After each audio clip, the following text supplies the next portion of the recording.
Hi కిషనార్థులు Dildar వార్తలకి స్వాగతం. మాట్లాడితే సర్కార్ను ఆడిపోసుకునుడు, నేతల మీద కారాలు మీరాలు నూరుడు, ప్లకార్డులు పట్టుకొని నిరసనలు చేసుడు కాదు. మనమే పాటి బాధ్యత ఉన్నామో ఆలోచన చేసుకోవాలి. ఇది ఎవరో చేసిన తప్పు కాదు, పబ్లిక్ అంతా కలిసి చేసిన తప్పు కాదు పెద్ద ముప్పు. ఈ వార్త చూస్తే చీ చెత్త అని ముక్కు మూసుకునేదే కాదు, ముక్కు మీద ఏలేసుకుంటారు. ఈ చెత్తని చూసి జవహర్ నగర్ డంపింగ్ యార్డ్ అనుకోకుర్రి, ఇదంతా ఒకటే కాలనీ డ్రైనేజీలు వెళ్లిన చెత్త చెదారం. ఈ నిర్లక్ష్య ధోరణికి ఎవరు వాడాలి చర్మగీతం? ఏమైంది ఈ నగరానికి? ఓవైపు చెత్త, ఇంకో దిక్కు ప్లాస్టిక్. ఎవరు నోరు మెదపరే? ఇంకెందుకు మెదుపుతారు? ఈ కుప్పలకు జనమే కదా కారణం. ఇంకెందుకు నోరు మెదుపుతారు? ఎప్పుర్రి చెత్త కాలువలు ఇసిరేసుడు, మాకేం తెలియదన్నట్టు వెళ్ళిపోవుడు. అగో అట్లా ఇసిరేసి పోయిన చెత్తను గుట్టలు బయటకి ఎట్లా తీసిరు యూడుర్రి. ఏం మనుషులు రా మీరు అనిపిస్తుందా? మనకే అట్లా అనిపిస్తే ఎత్తిపోసే సాపయ్యకు ఏమనిపియాలి? చెత్త వేయరాదు అని బోర్డులు పెట్టినా సరే ఆన్నే ఎవ్వలేంది చూసి ఇసిరేసి పోతుంటారు. మన ఇంటి ముంగల శుభ్రంగా ఉంటే చాలు, పక్కింటో నాకిలి ఎట్లున్నా ఏం లేదనేది మనోళ్ళ పాలసీ అన్నట్టు. మళ్ళా ఇంతోటి ఘనకార్యాలు చేసి మా కాలనీలో దోమలు వస్తున్నాయి, చీమలు వస్తున్నాయి, అంటురోగాలు వస్తున్నాయి అనే అర్హత ఉన్నదా అసలు?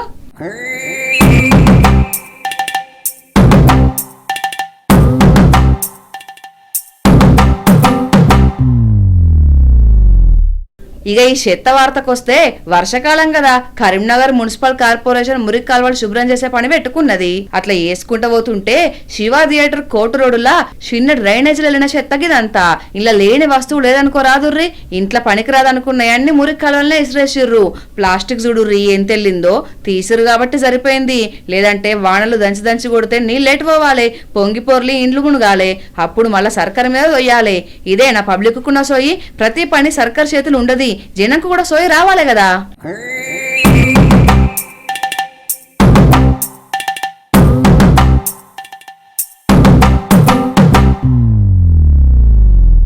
రాయలవారి కాలంలో రత్నాలు రాశులు పోసిన సీమ ఇప్పుడు రాళ్ల సీమగా పేరువైంది. కానీ మళ్ళా ఈ రాళ్ల సీమ బంగారు సీమ కాబోతున్నది. ఎట్లంటారా? చెలో జొన్నగిరి కష్టాలే కనిపించినాయి, ఇప్పుడు కనకపు రాశులు గాన రాబోతున్నాయి. రాళ్ల సీమల రత్నాల పంటే కాదు, బంగారం కూడా వండుతుంది. స్వర్ణాంధ్ర అని బాబుగారు పేరు పెట్టినట్టు రాయలసీమ జొన్నగిరి స్వర్ణగిరిగా మారుతుంది.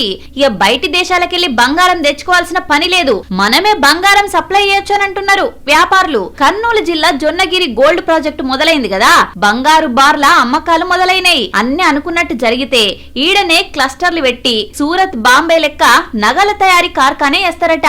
బయటి దేశం బంగారం కాకుండా మన బంగారం తోటి మనమే నగలు చేసుకోవచ్చని సంబరపడుతున్నారు. ఇక ఆళ్ల మాటల నేనుండ్రి. బంగారు మన కర్నూలు జిల్లాలో ఉత్పత్తి అయిన బంగారం మేము కొనుగోలు చేయడం, అది ఫస్ట్ బార్ మాకు రావడం చాలా సంతోషంగా ఉంది. ఇది బయట కొనుగోలు చేసి మనకు లోపల ఇంపోర్ట్ చేసుకునే బంగారు ఎలా క్వాలిటీ ఉందో ఇది కూడా సేమ్ అదే క్వాలిటీ ఉంది. ఇది ఇంకా బాగా ఉంది. జొన్నగిరి మైన్స్ నుంచి వచ్చే బంగారు చాలా బాగా ఉత్తమమైనది, క్వాలిటీ బాగుంది. అది 999 క్వాలిటీ ఇచ్చారు. 999 24 క్యారెట్స్. ఎక్కడెక్కడికో పోయి బంగారం భద్రంగా తెచ్చుకునే బాధ తప్పింది, దూరం తగ్గింది, శ్రమ తగ్గింది, రిస్క్ కూడా తగ్గింది అని మురిసిపోతున్నారు వ్యాపారులు. ఇప్పటికైతే రోజుకు కిలో బంగారం తీస్తున్నారు. ఏడాదికి 400 కిలోల పసిడి బయటికి తీసుడు లక్ష్యంగా పెట్టుకున్నారు. కరువు సీమల కనకం రాశులు వండుతుంది. ఇప్పటి వరకు వానాకాలంలో వజ్రాలు మాత్రమే దొరుకుతుండే, ఇప్పుడు తవ్వే కొద్ది బంగారమే వెళ్తదిగా. హీరోయిన్ త్రిషకు ఏ రేంజ్ ఫ్యాన్ ఫాలోయింగ్ ఉందో అందరికి తెలుసు. తెలుగు, తమిళంలో సూపర్ హిట్ సినిమాలు చేసి కోట్ల అభిమానులను సంపాదించుకున్నది. ఇప్పుడు ఆ అభిమానం ఇంకా ముదిరి త్రిషను ముఖ్యమంత్రిని చేసే రేంజ్ కు చేరింది. త్రిష ముఖ్యమంత్రి అని అట్లా నోరు తెరిచిందేంది? అభిమానులందరి నుంచి డిమాండ్స్ అట్లున్నాయి మరి.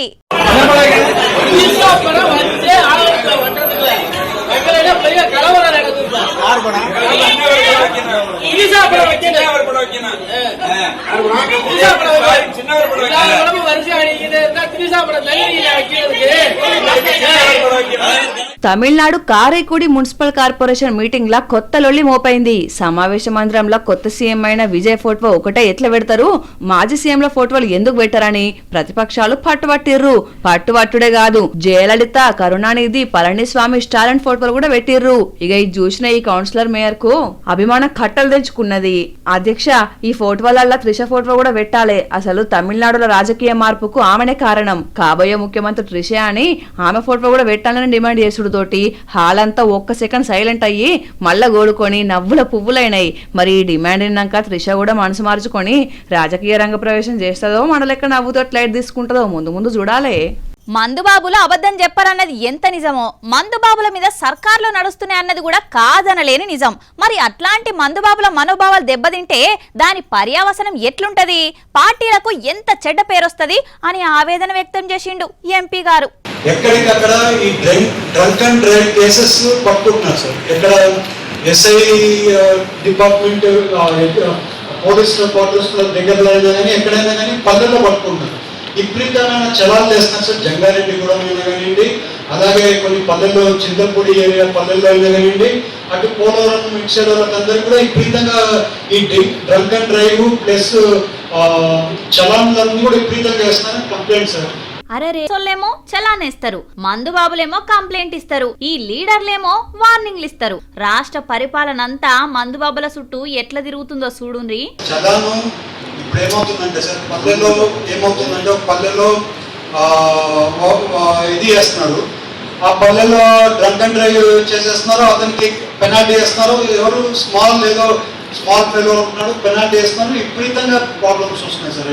అవి ప్రాబ్లం ఏమవుతుందంటే సార్, పొలిటికల్గా ఇష్యూస్ అయిపోతున్నాయి మాకు.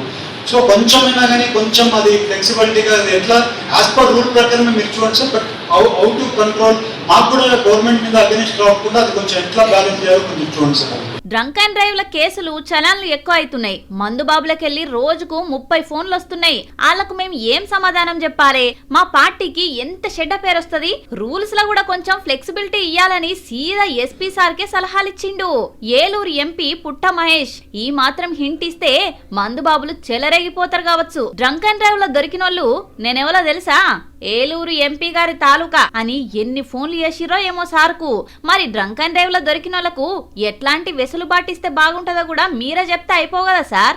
ఇప్పుడు ఏమవుతుందంటే సార్, ఒక మండల్ పార్టీ ప్రెసిడెంట్ కి అక్కడ పొలిటికల్ గా ఏమవుతుందంటే ఒక ఎస్హెచ్ఓకి వచ్చి ఏదైనా చేపించుకోవాలనుకుంటే ఈవెన్ అది కూడా చేపించుకోలేకపోతున్నారు అనేది కూడా చాలా ప్రాబ్లం వస్తుంది సార్. చాలా వరకు ఇబ్బంది ఉంది సార్. అది కొంచెం కరెక్షన్ చేసి మీరే కరెక్షన్ చేసి ఇవ్వాలి సార్.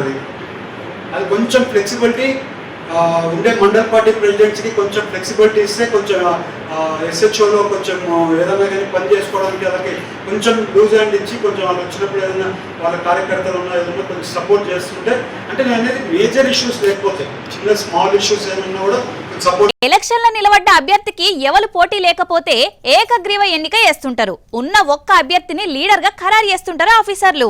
ఇక కొలువుల ముచ్చట్లనైతే అది సాధ్యం కాదు. ఎందుకంటే ఒక్క పోస్టుకు 1000 మంది పోటీ పడుతుంటారు. అంతకన్నా రెట్టింపు మంది అప్లై చేసుకుంటారు. అయితే మధ్యప్రదేశ్ లో మాత్రం సీన్ రివర్స్ అయింది. ఇంతకేమైంది, అసలు ఏంది సంగతి పురగార్చుకుందాం పాండ్రి.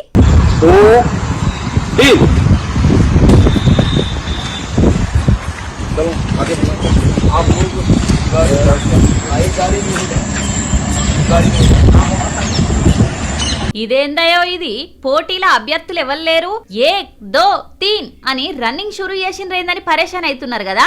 మీరే కాదు, అక్కడున్న ఆఫీసర్లు సుతం అయోమయంలో పడ్డారు. ఏంది పరిస్థితి అని.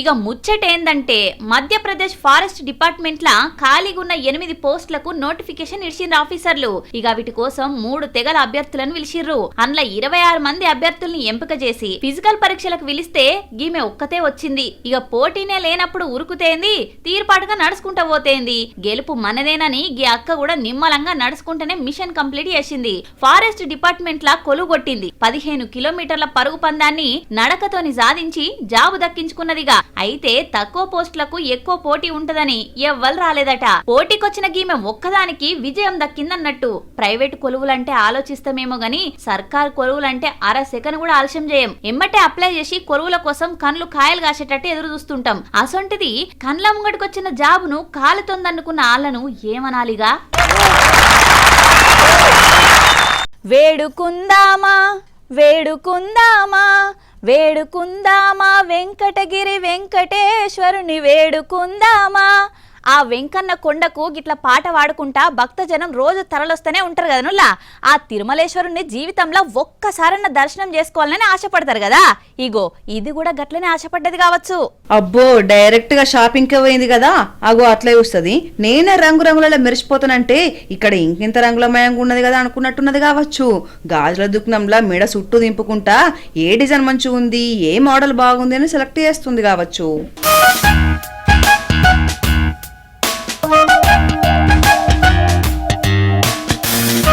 శ్రీవారి కొండ మీద వేల కొద్ది భక్తుల నడుమ ఎట్లొచ్చిందో తెలియదు గాని అడవిలోకెళ్లి చిన్నగా కొండ మీద ఉన్న దుకాణాల కాడికి వచ్చింది నెమలి. జనం చూసినంతసేపు చూసి అడవి అధికారులకు ఫోన్ కొడితే వాళ్ళు వచ్చి పట్టుకుంటే చూడుర్రి, ఏ ఇడిచిపెట్టుర్రి, ఇంకా షాపింగ్ కానలేదు, అప్పుడే పొమ్మంటారేంది అన్నట్టుగా ఎట్లా కొట్లాడుతుందో వాళ్ళతోటి. ఇక దాన్ని ఆగబట్టి ఏమైనా దెబ్బలు దాకనే అని చూసి క్షేమంగా మళ్ళీ అడవిలో ఇడిచిపెట్టిర్రు. జనాలకు మాత్రం కన్నుల సంబరమైందుల్లా.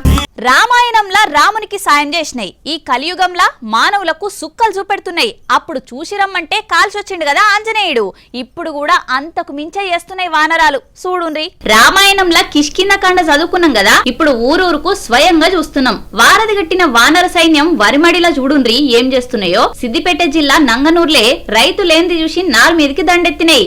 2 ఎకరాల పంట 2 గంటల్లో కథం పట్టించినాయి. ఏ ఊర్లో అడుగుపెట్టినా మనుషుల కంటే ముందు వానరులే వల్కరిస్తాయి, అవసరమైతే అడ్రస్లు కూడా చెప్తాయి. అగో ఆ రేంజ్ లో అలవాటైపోయినాయి. ఇది వరకు పంటలకు చీడపీడలతోటి ప్రాబ్లం ఉంది, ఇప్పుడు ఈ కోతులతోటి ఆగముంది. ఎట్లన్నా చేసి ఈ వానర గోస నుంచి మమ్మల్ని ఆదుకోవాలి అని అంటున్నారు రైతన్నలు. గంధపు చెక్కల స్మగ్లర్ వీరప్పన్ గురించి చిన్నప్పుడు కథలుగా చదువుకునేది. మొత్తం 3 రాష్ట్రాలను గడగడలాడించేటోడు. పట్టుకునే తందుకుపోయిన పోలీసులనైతే ముప్పు తిప్పలు పెట్టేటోడని. ఇప్పుడు గసొంటి మోతవరే మోపైండు గిడో జాగల. కాకపోతే గంధపు చెక్కల బదులు బండ్లకు స్కెచ్ చేసిండు. ఇక కాలం కాటేసేసరికి పోలీసులకు అడ్డంగా బుక్ అయిండు. అబ్బబ్బా ఎన్ని బండ్లున్నాయో చూడుండ్రి. గింతగానం బండ్లు షోరూమ్ లో కూడా ఉండే కావచ్చు. మళ్ళా బైకులు మొత్తం బ్రాండెడ్ కంపెనీ హీరోయే ఉన్నాయి. ఇగో అంతర్రాష్ట్రంగా పేరు అయిన గజదొంగ కొట్టేసిన బైకులే ఇవన్నీ. పేరు సిద్ధారెడ్డి, వృత్తి ఆటో డ్రైవర్, ప్రవృత్తి మాత్రం బండ్లు కొట్టేసుడు. ఏపీ కర్ణాటకలున్న బండ్లను పొతం పెట్టుడే గీ మోతెవరి పని. మళ్ళా కొట్టేసుట్లో కూడా పేరువైన బండ్లను కొట్టేసే గీన స్పెషాలిటీ. ఇక దొంగ తాళాలతోని స్ప్లెండర్ బైక్లను చోరీ చేసుట్ల దిట్ట. ఇక విజయనగరం బళ్ళారి చుట్టుముట్టున్నోళ్ళ బండ్లన్నీ గట్లనే పొతం పెట్టిండట. ఇవన్నీ గవ్వే మోడల్ బైక్లను మాయం చేసుడు, అవిటిని అమ్మి పైసలు కమాయించుడు. స్ప్లెండర్ బైక్ కనబడ్డదంటే చాలు షేయి దురద పెడుతుంటదట. ఇక దాన్ని కొట్టేసేదాకా ఇంకో బండి జోలికే ఓడు. కొట్టేసిన బండ్ల పేరే ఏకంగా గీన ఇంటి పేరైపోయింది. అందరూ ముద్దుగా స్ప్లెండర్ సిద్ధారెడ్డి అని పిలిచేటోళ్ళట. కానీ ఆఖరుకు స్ప్లెండర్ సిద్ధారెడ్డి కాస్త పోలీసులకు దొరికేసరికి క్రిమినల్ సిద్ధారెడ్డి అయిండు. ఇక మోతెవరిని జైల్లో కూసబెట్టి బండ్లను మొత్తం సీజ్ చేసిర్రు బళ్ళారి పోలీసోళ్ళు. ఇవల్ల ఇలాంటి దిల్దార్ వార్తలు మళ్ళొచ్చే దిల్దార్ వార్తల్లా మళ్ళా కలుద్దాం. అంతవరకు చూస్తూనే ఉండండి వనితా టీవీ. నమస్తే.